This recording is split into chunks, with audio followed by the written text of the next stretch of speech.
पूर्वी टीमा किती असायच्या ह्या खेळामध्ये बघितल्या होत्या, व्हॉलीबॉलच्या, क्रिकेटच्या, ए टीम, बी टीम, सी टीम. पण राजकारणामध्ये पण टीमा असतात, एस टीम, बी टीम, हे आता प्रथमच पाहायला मिळतोय. आणि वारंवार वंचितवरती एक आरोप होतोय, तो आरोप म्हणजे पूर्वी हाच आरोप MIM वरती व्हायचा की MIM ही आपल्या बीजेपीची बी टीम आहे.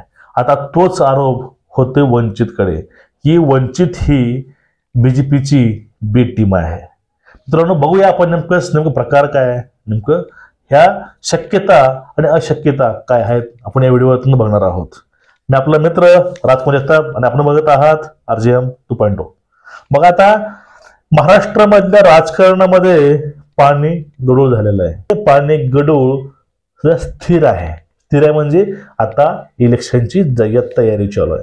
आणि अशा वेळेस सर्वांना प्रश्न पडतो, तो प्रश्न म्हणजे बघा, एखाद्या पुढची कृती करायची असेल तर आपण मागच्या गोष्टी बघत असतो की आमच्यासोबत पाठीमागे काय घडलं होतं, 2019च्या लोकसभेमध्ये नेमकं घडलं होतं काय घडलं होतं 2019च्या लोकसभेमध्ये. त्यामुळं बीजेपी वन वे निवडून आलं होतं आणि काँग्रेस राष्ट्रवादी आदळून पडले होते. नेमकं कारण काय आहेत समजून घ्या. आता लोक असं का म्हणत आहेत की वंचित ही बीजेपीची बी टीम आहे.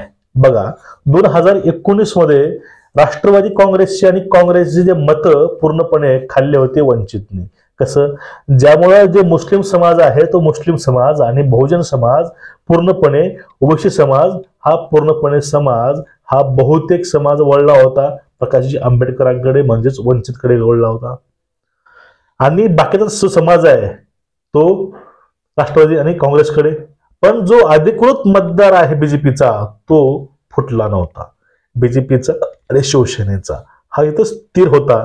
फक्त जो मतदार काँग्रेसकडे होता आणि जो मतदार राष्ट्रवादीचा होता तो मतदार पूर्णपणे फुटला. याचा परिणाम असा झाला की वंचितला मतं हे चांगले पडले. म्हणजे वंचितनं मतं हे पर्यायी राष्ट्रवादीची आणि काँग्रेसचे खाल्ले होते. त्यामुळे काय झालं, राष्ट्रवादीचे आणि काँग्रेसचे उमेदवार हे कोसळून ढासळून पडले होते. त्यामुळे सर्वांना वाटायचं की नाही, बाळासाहेब आंबेडकर वंचित म्हणजेच बीजेपीचीच बी टीम आहे. त्यांनी प्लॅन एक्झिक्यूट करून त्यांनी बरोबर महाराष्ट्रामधून आघाडीला पाडलं आणि बीजेपीची जे युती आहे त्यात निवडून आणलं. महाविकास आघाडी 2019 मध्ये अशी काहीतरी पडली होती. आता हीच पुनरावृत्ती लोकांना वाटते की नाही बाबा, बीजेपी सोबतच वंचित आहे, वंचित ही बीजेपीची बी टीम आहे. आपण टीम असण्याचे पहिले कारण बघितलेत. आता टीम का नाही हे समजून घ्या.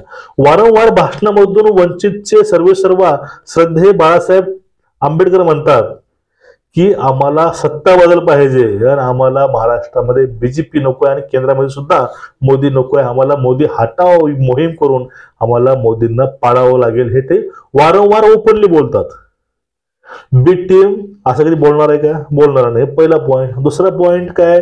दुसरा पॉइंट म्हणजे RSS आणि बाळासाहेब आंबेडकर यांचे तत्व एकमेकांना पहिलंच मिळत नाहीत.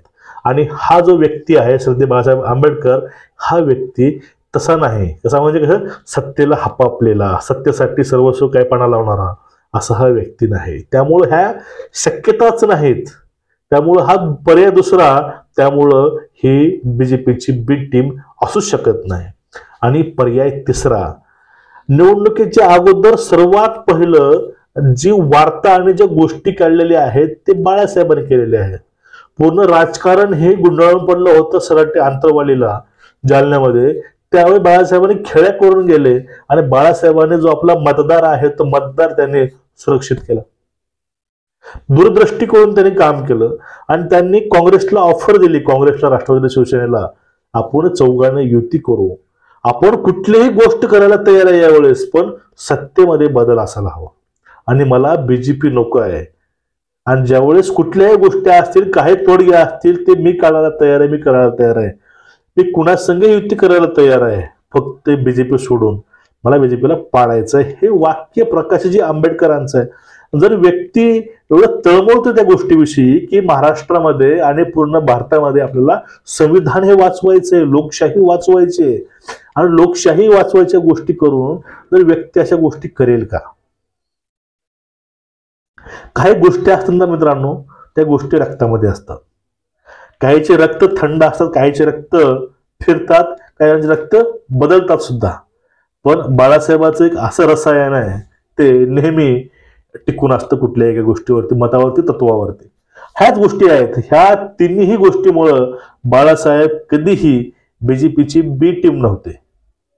आणि तुम्ही वारंवार ह्या गोष्टी म्हणून त्यांना हिरवायची पाप करू नका.